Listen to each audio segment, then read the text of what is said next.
Whereas the Delta variant continues to wreak havoc across the United States of America, top health experts have now warned of a looming Omicron wave that could sweep across the United States.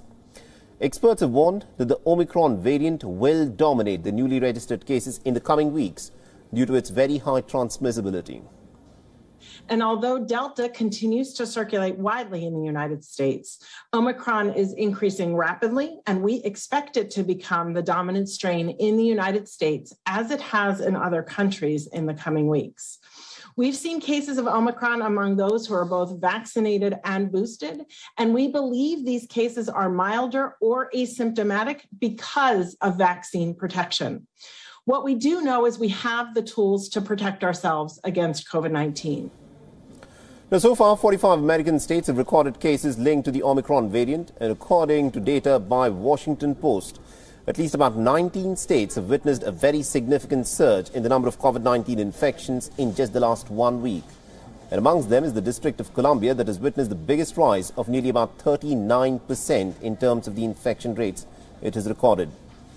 The Omicron variant currently accounts for almost about 3% of all COVID-19 infections in the United States, which is up from the 0.4% that was witnessed last week.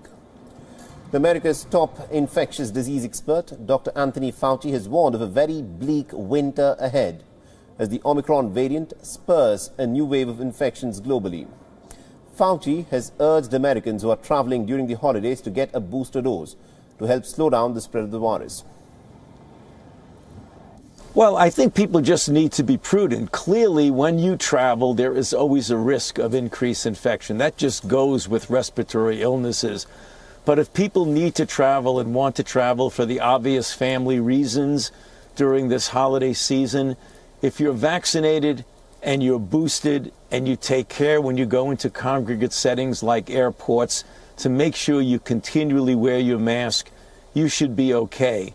But we are going to see breakthrough infections, Chuck. There's no doubt about that. The difference between a vaccinated and boosted person who has an infection and someone who has an infection who's never been vaccinated, a major difference with regard to the risk of severity. WION is now available in your country. Download the app now and get all the news on the move.